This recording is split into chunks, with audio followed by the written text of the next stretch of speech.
राहुल गांधी जी।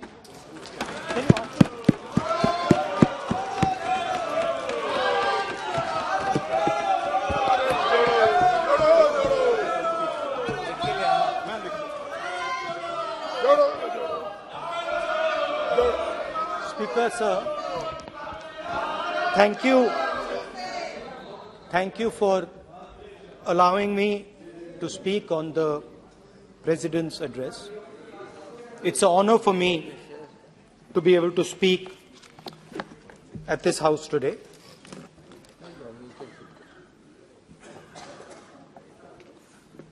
जैसे आप सबको मालूम है, पिछले 4 महीनों में हम भारत जोड़ो यात्रा कन्याकुमारी से लेकर कश्मीर तक हम पैदल चले।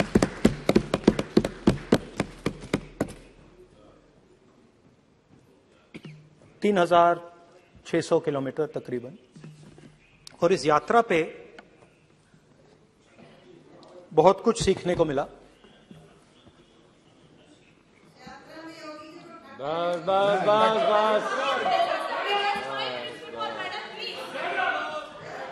इस यात्रा में बहुत कुछ सीखने को मिला और जो जनता की आवाज, हिंदुस्तान की आवाज है, उसको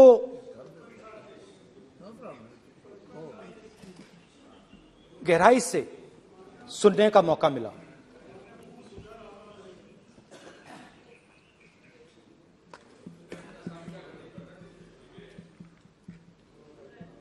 शुरुआत में, यात्रा की शुरुआत में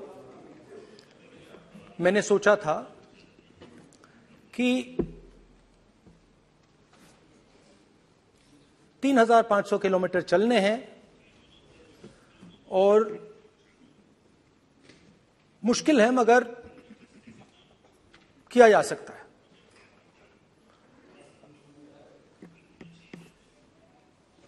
आप भी राजनेता हो, हम भी राजनेता हैं। हाँ, सेवक कह लीजिए। और नॉर्मली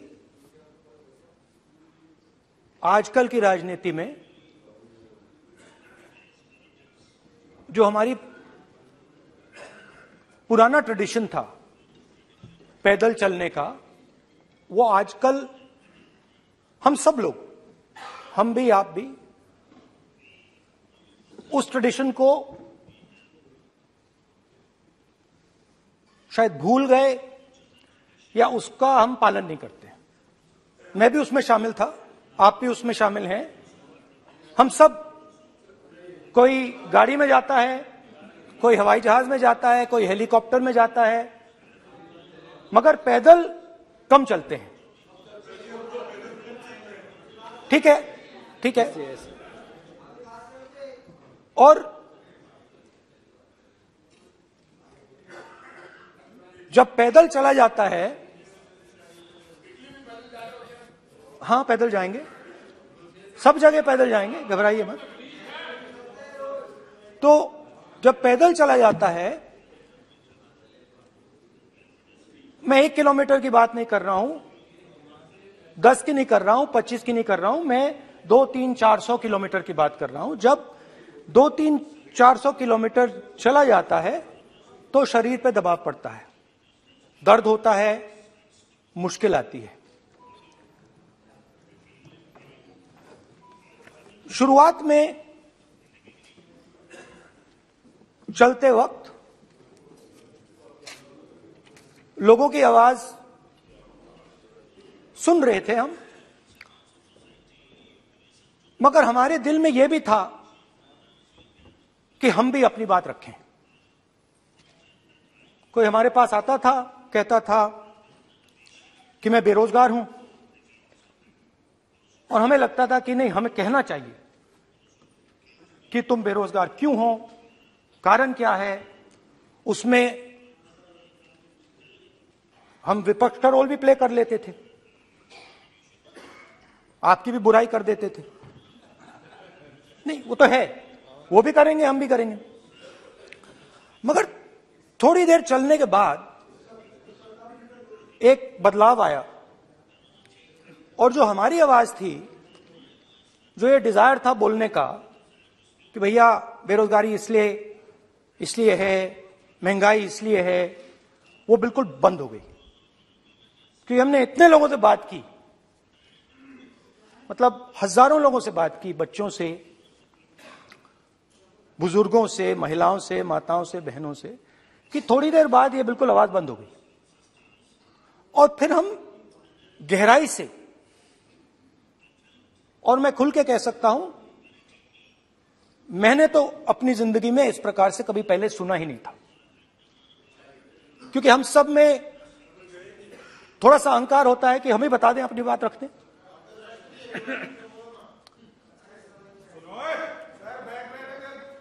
तो आस्ते आस्ते जब हम चले 500-600 किलोमीटर बाद, जनता की आवाज गहराई से सुनाई देने लगी और एक प्रकार से यात्रा, इंडिविजुअल्स नहीं, यात्रा हमसे बोलने लगी। नहीं, गहरी बात है, समझ नहीं आएगा। आप समझने की कोशिश करो। यात्रा हमसे बोलने लगी। 200 किलोमीटर आप चलने की कोशिश करिए, पता चल जाएगा। और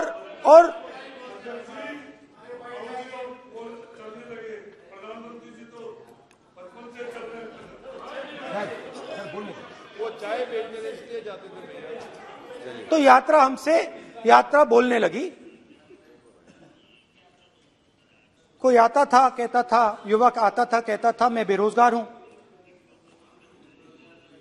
हम सवाल पूछते थे, क्या पढ़ा आपने? इंजीनियरिंग की, अब क्या करते हो?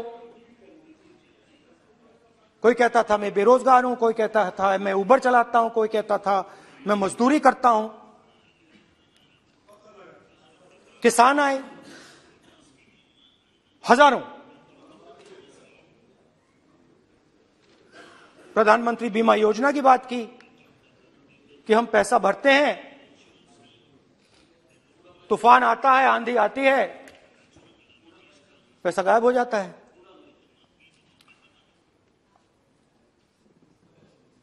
किसानों ने यह भी कहा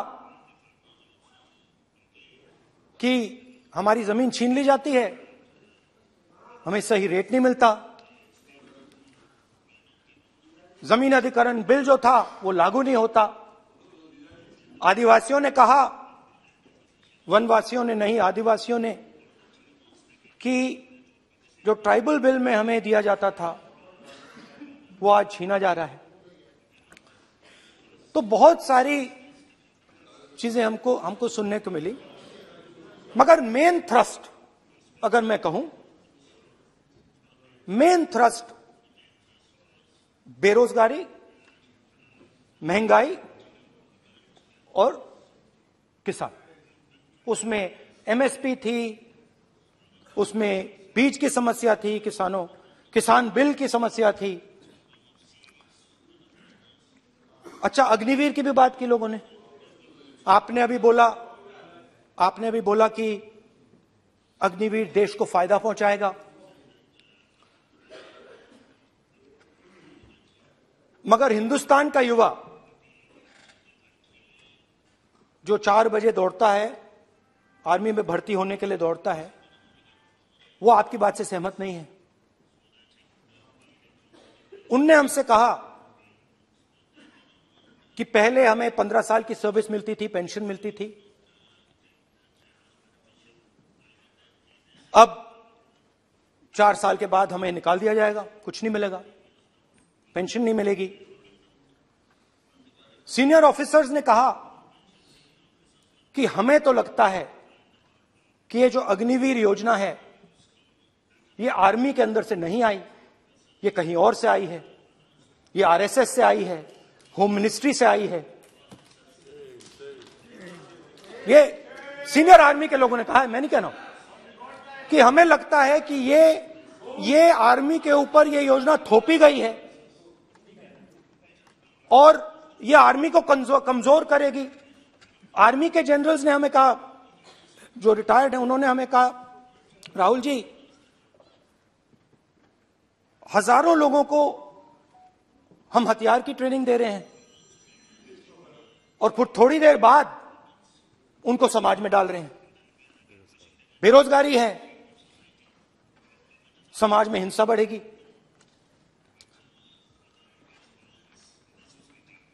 तो उनके मन में था कि ये जो अग्निवीर योजना जो है,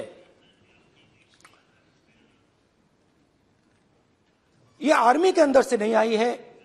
और मुझे नाम भी बताया कि अजीत डोभाल जी ने ये योजना आर्मी पे थोपी है। क्यों नहीं ले सकते? क्यों नहीं ले सकते? बिल्कुल ले सकते हैं, पार्लियामेंट में थोड़ी है वो। क्यों नहीं ले क्यों नहीं ले सकते? क्या बात कर रहे हैं? सवाल ये तर्क है, बाद में अडानी के लिए भी यही बोलने वाले हैं, फिर ये तर्क है इनका।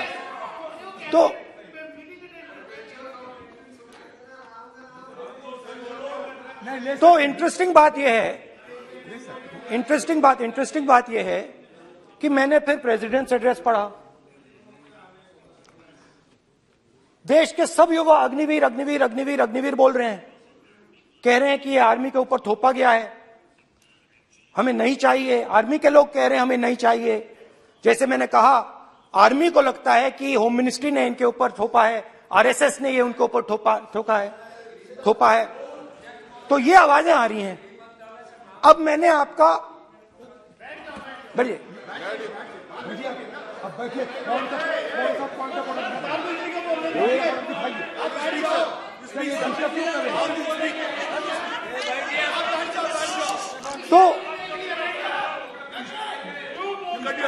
तो एक फर्क, ये थोड़ा पानी ले आओगे? मैंने पानी, तो मुझे एक फर्क दिखा प्रेसिडेंट्स एड्रेस में बहुत सारी चीजें बोली गई। अग्निवीर के लिए एक लाइन थी, एक शब्द, एक बार अग्निवीर शब्द का प्रयोग किया गया, और वो भी अग्निवीर योजना हमने दी, उससे ज्यादा कुछ नहीं बोला। कहां से आई, कौन लाया, किसको फायदा होगा, ये नहीं बोला। बेरोजगारी शब्द ही नहीं था उसमें। आपने देखा होगा, बेरोजगारी शब्द ही नहीं था प्रेसिडेंट एड्रेस में। महंगाई शब्द ही नहीं था। तो जो यात्रा में हमें सुनने को मिला, अग्निवीर, महंगाई, किसान, बेरोजगारी, प्रेसिडेंट एड्रेस में था ही नहीं। तो ये मुझे थोड़ा अजीब लगा कि जनता कुछ कह रही है और प्रेसिडेंट एड्रेस में कुछ और सुनाई दे रहा है। अच्छा, एक और चीज हमें बताई गई। तमिलनाडु से लेकर केरला, महाराष्ट्र, मध्य प्रदेश, सब जगह एक नाम सब जगह हमें सुनने को मिला, अदानी। यह नाम पूरे हिंदुस्तान में, केरल में, तमिलनाडु में, महाराष्ट्र, कर्नाटका, हिमाचल, कश्मीर, सब जगह अदानी अदानी अदानी अदानी अदानी।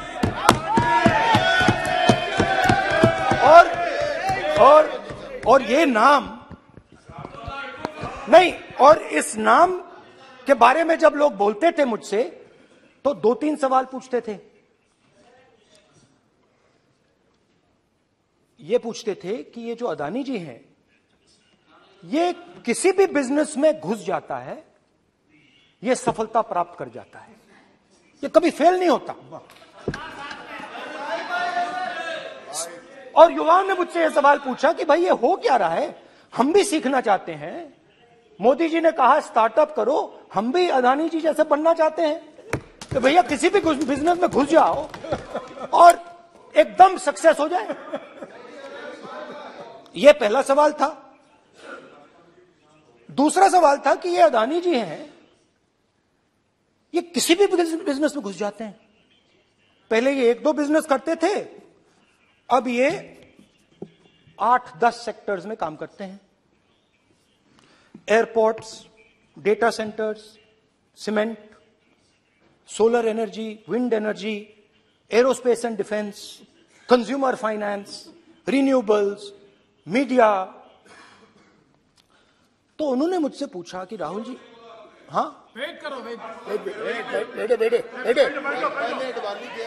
हाँ, धन्यवाद। पोर्ट्स की बात भी थी, ये भी सवाल पूछा, कि भैया एक बात बताइए, राहुल जी बताइए हमें कि अदानी जी का जो नेटवर्थ है वो 3 साल के अंदर, नहीं सॉरी, 2014 से लेकर 2022 तक ये $8 बिलियन से $140 बिलियन कैसे हो गया? कैसे हुआ? मोदी है तो मुमकिन ये 2014 में अगर आप दुनिया की, मुस्कुरा रहे हैं आप, बीजेपी में है ना आप, तो ये लिस्ट आती है, एक लिस्ट आती है दुनिया के सबसे अमीर लोगों की। इस पे ये 609 नंबर पे थे 14 में, 609 पीछे बिल्कुल। पता नहीं जादू हुआ, दूसरे नंबर पे पहुंच गए। मोदी है तो मुमकिन है।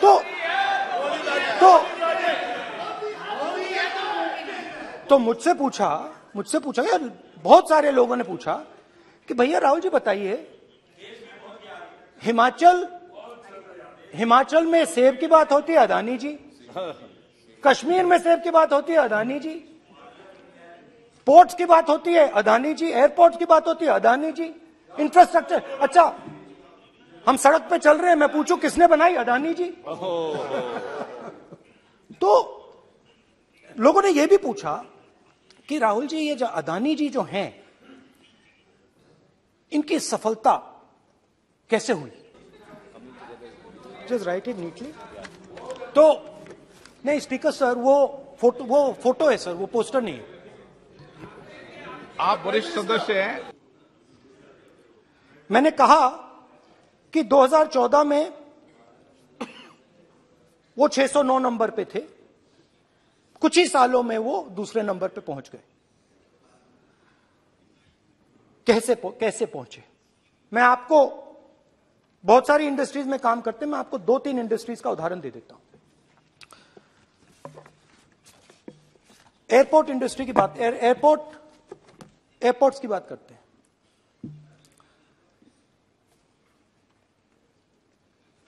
कुछ साल पहले सरकार ने हिंदुस्तान के एयरपोर्ट्स को डेवलप करने के लिए दिया। नियम था, there was a rule that anybody who does not have prior experience in airports cannot be involved in development of these airports. नहीं, गलत नहीं बोल रहा हूं।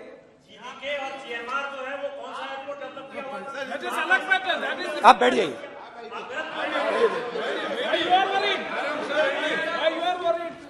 अडानी के डिफेंस में आ गए सर। देखिए, अरे माननीय सदस्य प्लीज मेरी बात सुनो। तो 1 मिनट मेरी बात सुनो। ये एक मिनट बात सुनेंगे।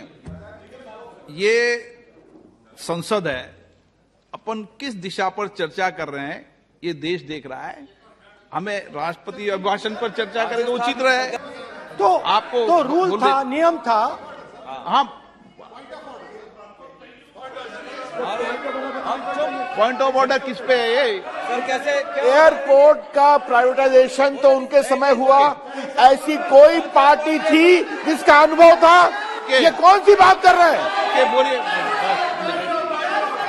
ओके प्लीज ओके, बोलने दे आपको नेता को, तो बोलने दे आपको नेता को। रूल था, प्लीज बोलने दे। रूल था कि अगर कोई एयरपोर्ट बिजनेस में नहीं था तो वो इन एयरपोर्ट्स को ले नहीं सकता था। इस रूल को हिंदुस्तान की सरकार ने बदला। किसी ने भी बनाया हो, रूल था। बदला है, किसी ने भी बनाया हो, रूल था। बदला रूल बनाया किसने बात नहीं है, रूल बदला किसने बात है। रूल बदला गया,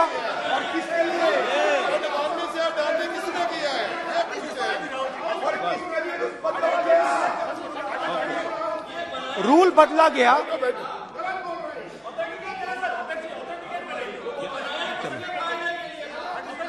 सर पार्लियामेंट्री अफेयर्स चलता रहेगा क्या सर?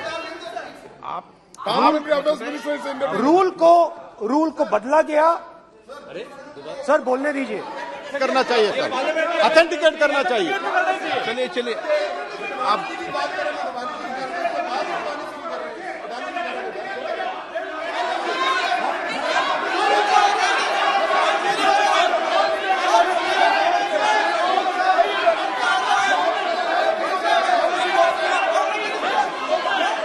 रूल बदला गया सर, स्पीकर सर।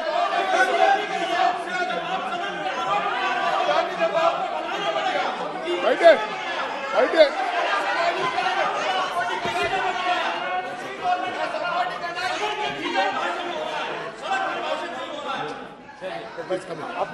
तो ये रूल बदला गया। उस समय मीडिया में इसके बारे में चर्चा हुई थी। रूल बदला गया और अदानी जी को 6 एयरपोर्ट्स दिए गए। उसके बाद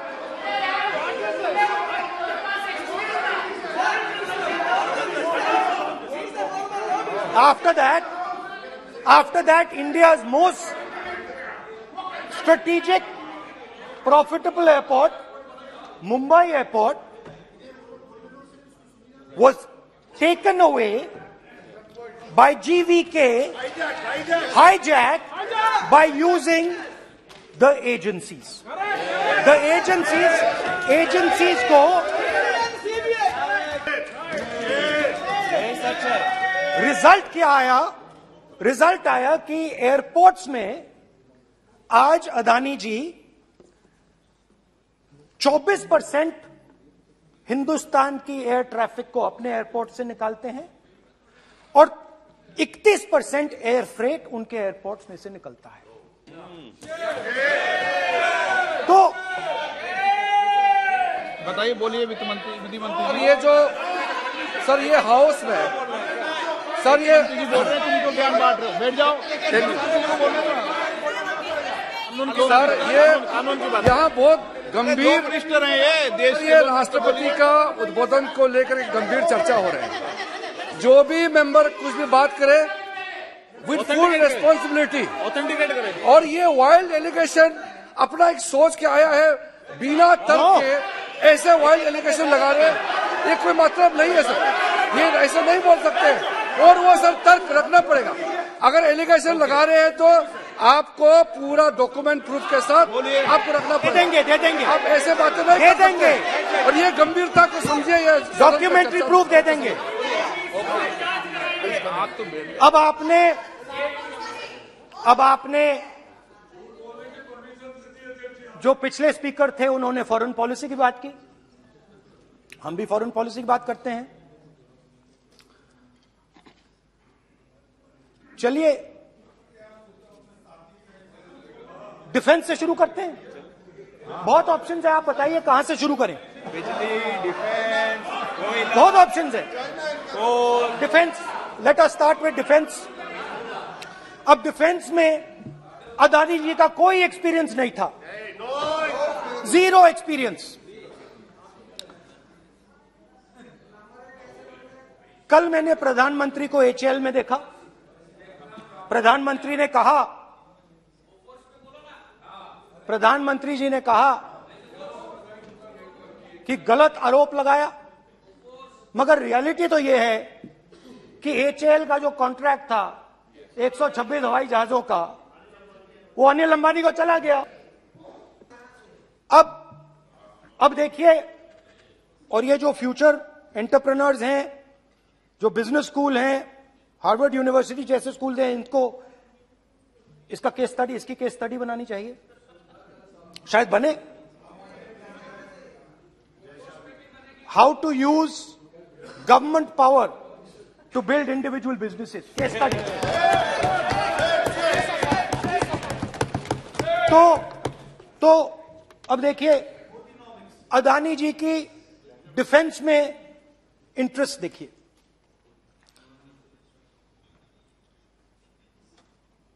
एल्बिट कंपनी के साथ हिंदुस्तान में अदानी जी ड्रोन्स बनाते हैं। ड्रोन्स को हिंदुस्तान की एयरफोर्स, आर्मी, नेवी के लिए रिफिट करते हैं। अदानी जी ने यह काम कभी नहीं किया है पहले। एचएएल ये काम करती है। हिंदुस्तान में और भी कंपनीज हैं जो ये काम करती हैं, मगर एक नहीं मिलता। ये मत सोचिए कि सिर्फ एक कंपनी की बात हो रही है, ये इंडस्ट्रीज की बात होती है यहां पे। जैसे मैंने आपको दिखाया, एयरपोर्ट का पूरा सिस्टम उठा के ले गए, 30% मार्केट शेयर एयरपोर्ट में ले गए, वैसे ही डिफेंस में करा।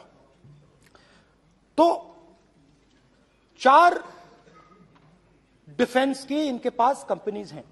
यह काम इन्होंने कभी नहीं किया।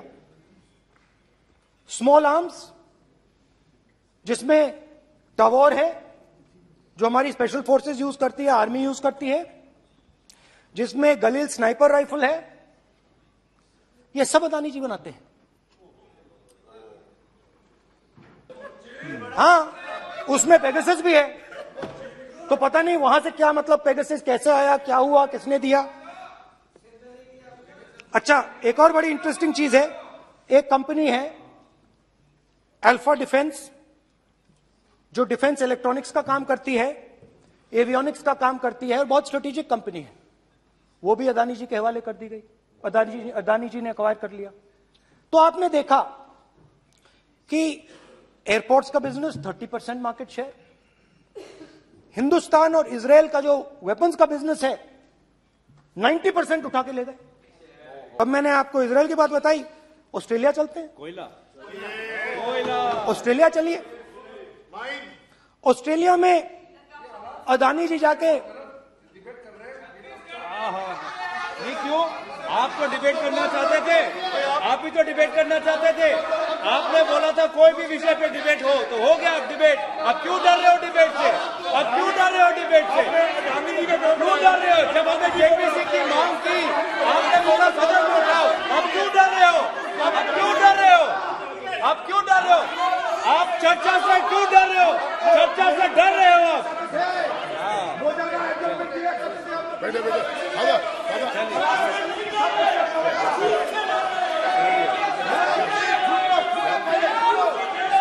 आप। अब सुनना पड़ेगा, अब सुनना पड़ेगा, अब सुनना पड़ेगा। ऑस्ट्रेलिया जाते हैं, प्रधानमंत्री ऑस्ट्रेलिया जाते हैं।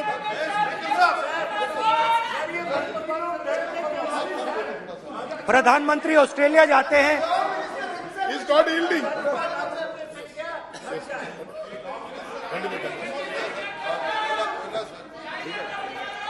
ऑस्ट्रेलिया जाते हैं। क्या नंबर बताएं? 369। सर ये क्या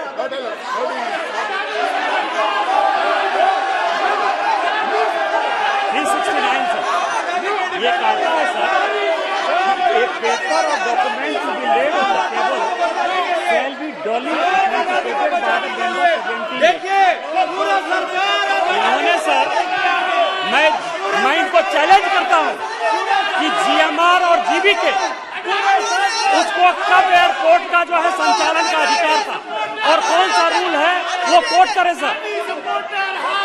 किस रोल के आधार पर ये, इनको मैं चैलेंज करता हूं, पूरी कांग्रेस पार्टी को चैलेंज करता हूं कि जीएमआर और जीबीके को कौन सा एयरपोर्ट चलाने का लाइसेंस जब दिया तो उनको उसका नॉलेज था। मैं चैलेंज करता हूं पूरी कांग्रेस पार्टी को। जब इन्होंने बिरला को बनाने का दिया, डालमिया को बनाने का दिया, टाटा को बनाने का दिया लाइसेंस, उस वक्त उनको कौन सा मोटर चलाने का अधिकार था सर? ये गलत बयानी कर रहे हैं। मेरा ये कहना है कि आप एलिगेशन प्रधानमंत्री को ऊपर लगा रहे हैं, आप पेपर दीजिए और कौन सा रूल भारत सरकार ने चेंज किया एयरपोर्ट में अडानी के लिए, वो ऑथेंटिकेट कीजिए, नहीं तो इस तरह की बात नहीं कर सकते हैं।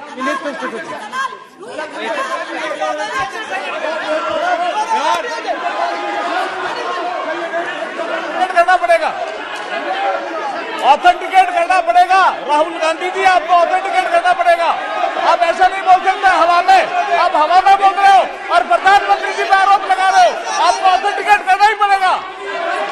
आप ऐसे ही बोल रहे हो कि जीएमआर का जीवीके के समय रूल था, कहा था रूल, कोई रूल नहीं था। आपको यू हैव टू ऑथेंटिकेट, और ऑथेंटिकेट करके ही रखना पड़ेगा आपको। पहले रखिए और उसके बाद आगे बात करने देंगे, नहीं तो माफी मांगिए देश से। आप प्रधानमंत्री जी पर आरोप लगा रहे हैं, सर बोलने दीजिए। अनाप शनाप आरोप लगा रहे हैं, बिना किसी डॉक्यूमेंट के आरोप लगा रहे हैं प्रधानमंत्री जी पे। रूल 353 सर, रूल 353 किया है sir, no allegation of defamatory और incriminatory nature shall be made unless you have given notice. छोड़िए, वो तो प्रधानमंत्री के खिलाफ एलिगेशन लगा रहे हैं बिना नोटिस दिए, बिना कोई डॉक्यूमेंट दिए। सर ये रिकॉर्ड पर नहीं जाना चाहिए सर, ये बिल्कुल रूल का उल्लंघन है। और क्या क्या बातें वो कह रहे हैं सर, मैं उसको रिपीट नहीं करना। Reckless allegation, baseless allegation in violation of rules, sir ये स्वीकार नहीं होना चाहिए। ओके सर, लेट अस एक सब बैठिए, ऑस्ट्रेलिया पीएम जाते प्लीज हैं। बैठिए, आप प्लीज बैठिए, वरिष्ठ वकील साहब बैठिए। ऑस्ट्रेलिया जाते हैं। एक मिनट राहुल जी, एक मिनट। नियम 369 भी मैंने देखा है, 333 भी देखा है। मेरा आग्रह है, सदन भारत की संसद है, हम एक ही विषय पर सारी राष्ट्रपति की चर्चा लगाए, ये उचित है क्या? फिर आपको बोलना बोले नहीं स्पीकर, गलत तरीका है राहुल गांधी जी, आप बोल नहीं, गलत तरीका है। क्या देश को संदेश देना चाहते हैं आप? क्या संदेश देना चाहते हैं देश को? चलिए राहुल गांधी जी। ऑस्ट्रेलिया में प्रधानमंत्री जाते हैं। आप बोलिए सर, स्पीकर सर,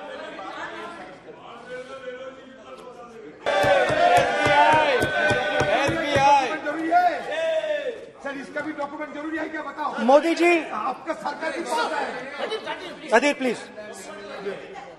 उसके बाद मैं उदाहरण दे रहा हूं, पूरी दुनिया में मोदी जी जाते हैं, घूमते हैं, तो मैं बता देता हूं क्या होता है वहां पे। बांग्लादेश में गए, हाँ काम पे ही जा रहे हैं, वही तो बोल रहा हूं,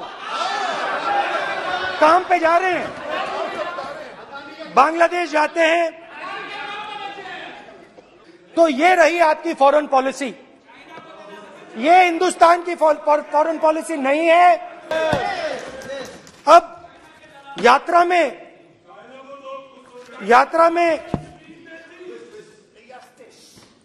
में मुझसे 2-3 और सवाल पूछे गए। यात्रा में लोगों ने मुझसे पूछा, राहुल जी ये जो LIC कंपनी है, इसका पैसा अदानी जी की मदद करने के लिए क्यों डाला जा रहा है? उन्होंने यह भी पूछा कि अदानी जी के जो शेयर्स हैं बड़े वोलेटाइल हैं, उसमें LIC का पैसा क्यों डाला जा रहा है?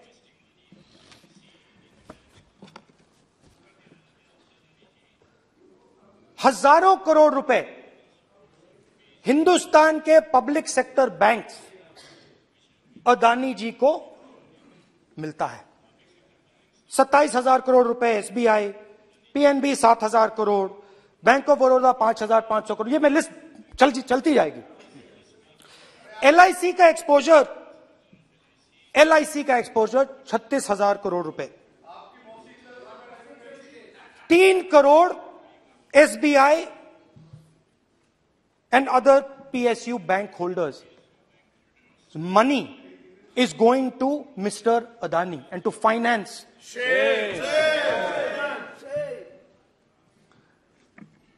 Now, of course, there is another question. तो मदद कैसे हो रही है? हिंदुस्तान के पब्लिक सेक्टर बैंक्स का पैसा, LIC का पैसा नरेंद्र मोदी जी, अदानी जी को दिया जा रहा है। अगर कोई सामने खड़ा हो जाता है, जैसे जीवी के लोग खड़े हुए, ED, CBI एजेंसीज आ जाती है, उनको परे कर देती हैं। तेलंगाना में भी एक पोर्ट का उदाहरण था, मगर मेन सवाल और सबसे इंटरेस्टिंग सवाल दूसरा है। कुछ दिन पहले ये हिंडनबर्ग रिपोर्ट आई, उसमें लिखा था कि अदानी जी की हिंदुस्तान के बाहर शेल कंपनीज हैं। ये जो शेल कंपनीज हैं, सबसे पहला सवाल है ये हैं किसकी? ये किसकी है मॉरिशस में जो शेल कंपनीज हैं? और ये जो हजारों करोड़ रुपया ये शेल कंपनीज हिंदुस्तान में भेज रही हैं, ये किसका पैसा है? और क्या ये काम अदानी जी फ्री में कर रहे हैं? अब मैं ये सवाल क्यों पूछ रहा हूं? क्योंकि अदानी जी स्ट्रेटेजिक बिजनेसेस में काम करते हैं। अदानी जी हिंदुस्तान के पोर्ट्स को डोमिनेट करते हैं। अदानी जी हिंदुस्तान के एयरपोर्ट्स को डोमिनेट करते हैं। और जैसे मैंने कहा, अदानी जी हिंदुस्तान की डिफेंस इंडस्ट्री में बहुत जरूरी रोल प्ले करते हैं। तो मेरा पहला एक छोटा सा सवाल है कि जो शेल कंपनीज हैं, इनके बारे में हिंदुस्तान की सरकार ने कोई सवाल नहीं उठाया कि ये कौन लोग हैं, ये किनकी कंपनीज हैं? ये स्ट्रेटेजिक मामला है, पोर्ट्स का मामला है, एयरपोर्ट्स का मामला है, डिफेंस का मामला है, और जो कंपनी इन स्ट्रेटेजिक एरियाज में काम कर रही है उनके बारे में आपको मालूम ही नहीं। ये नेशनल सिक्योरिटी का मुद्दा है, आपको मालूम ही नहीं कि ये शेल कंपनीज किसकी हैं, कितना पैसा आ रहा है, किसका पैसा आ रहा है। तो एक बहुत बड़ा सवाल है, ये पैसा किसका है, ये शेल कंपनीज किसकी हैं, और ये हिंदुस्तान की सरकार की जिम्मेदारी है ये पता लगाना ये किसकी शेल कंपनीज हैं और ये किसका पैसा अंदर आ रहा है। JPC, we want JPC, we want JPC.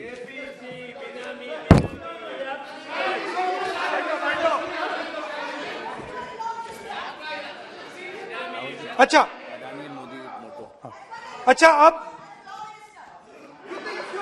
अब चलिए छोटा सा बजट के बारे में बता देता हूं। 2022 में अदानी जी अनाउंस करते हैं कि वो $50 बिलियन इन्वेस्ट करेंगे to build the world's largest green hydrogen ecosystem. और इस बजट में बीजेपी की सरकार निर्मला सीतारमण जी कहती हैं हम ग्रीन हाइड्रोजन के लिए बहुत ह्यूज इंसेंटिव्स देंगे, 19,700 करोड़ रुपए हम ग्रीन हाइड्रोजन के लिए देंगे, मतलब अदानी जी को देंगे। नए airport, coastal shipping, horticulture, grain storage, ये सब काम आप कर रहे हैं। तो मेरे सिर्फ कल प्रधानमंत्री जी आज कल भाषण देंगे, मेरे उनसे 2-3 छोटे से सवाल हैं। मेरा प्रधानमंत्री जी से 2-3 सवाल हैं।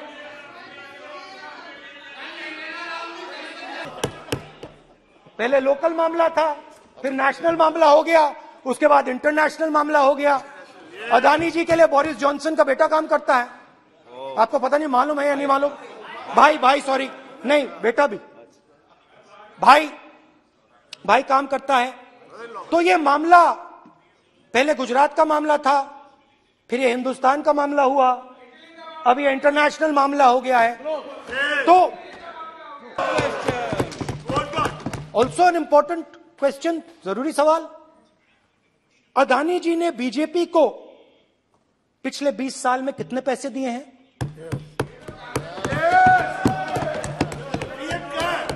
इलेक्टोरल बॉन्ड्स में कितना पैसा दिया है?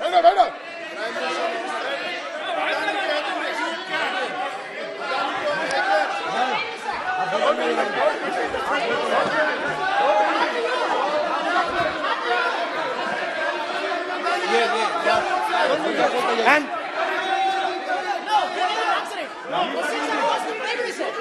questions are posed to Prime Minister, please. Sir खत्म करने दीजिए सर। कंक्लूडिंग। और बहुत सुंदर तरीके से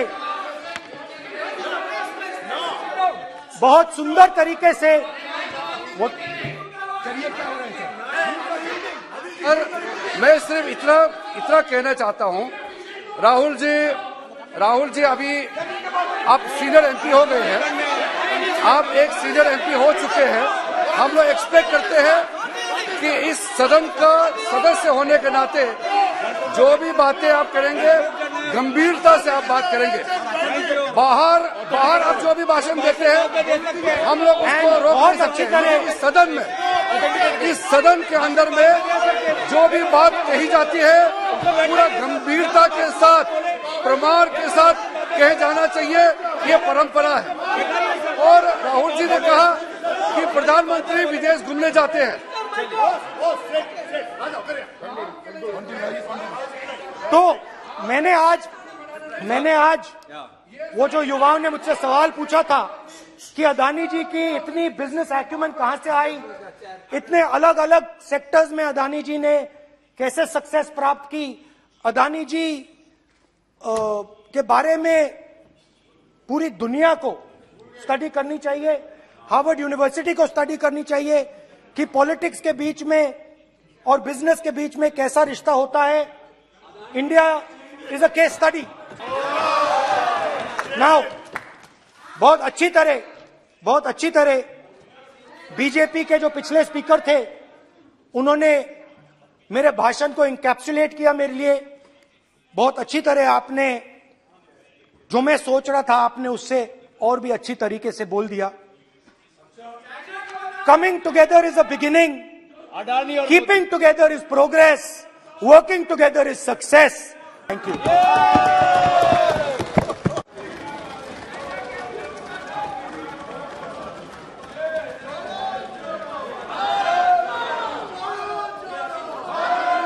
भारत जुड़ा हुआ है, चिंता मत करो। श्रीमती कनिमोजी, माननीय सदस्य मैं आग्रह कर सकता हूं, सदन आपका है। कोई अपनी यात्रा पर चर्चा करता है, कोई करता है, अच्छी हो राष्ट्रपति अभिभाषण पर चर्चा करो आप, तो ठीक लगेगा।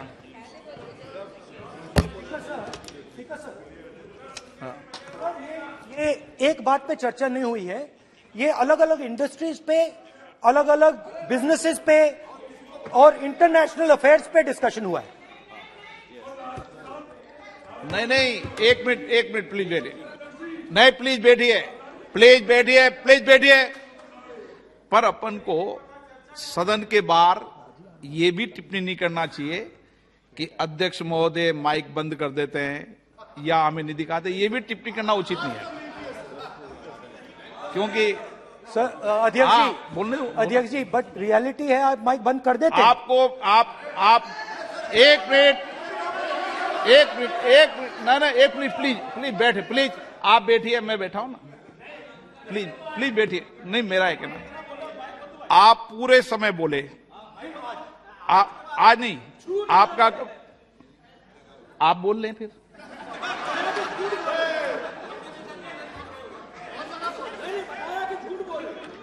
आप पूरे ठीक है। Thank you Kanimozhi ji.